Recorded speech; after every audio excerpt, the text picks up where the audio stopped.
रमजान मुबारक में वित्र की नमाज भी जमात के साथ पढ़ी जाती है।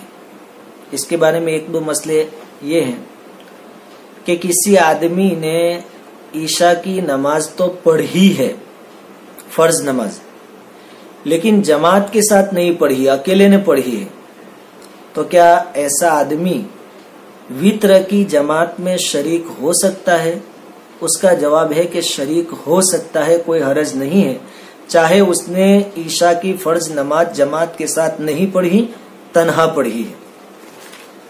दूसरा मसला वित्र के बारे में ये है कि किसी आदमी ने तरावीह नहीं पढ़ी है जमात के साथ, ईशा की नमाज तो पढ़ चुका है, तरावीह नहीं पढ़ी है, या तो तन्हा पढ़ी या बिल्कुल पढ़ी ही नहीं है, ऐसा आदमी वित्र की जमात में शरीक हो सकता है?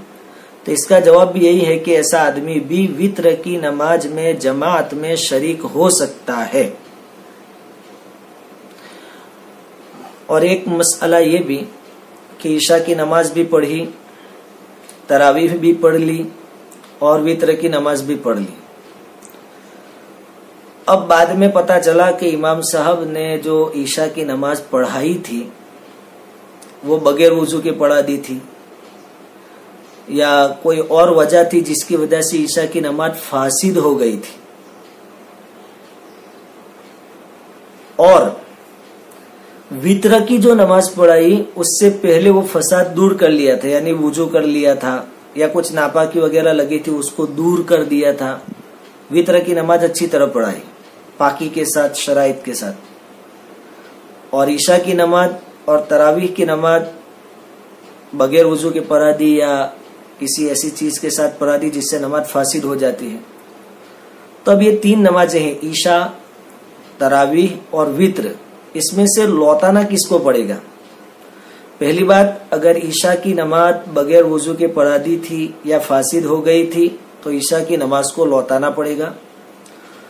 और तरावीह की नमाज ईशा के ताबे है तो तरावीह की नमाज को भी लौटाना पड़ेगा, जबकि उसी दिन लौटा रहे हो।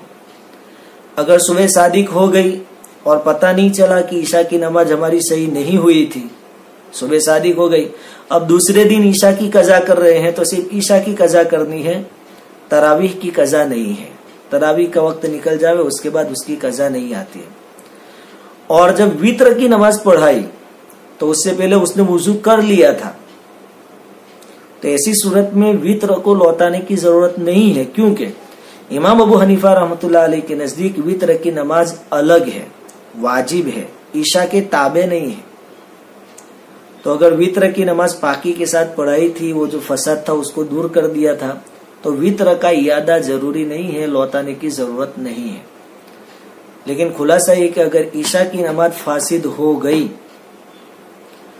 उसके बाद मान लो कि ईशा की नमाज बगैर वुजू के पढ़ाई थी और तरावीह वुजू करके पढ़ाई, तब भी जैसे ईशा की नमाज लौटाना जरूरी है, तरावीह की नमाज भी लौटाना जरूरी है, क्योंकि तरावीह ताबे हैं ईशा के। ईशा सही होगी तो तरावीह सही होगी, वित्र का मसला अलग है।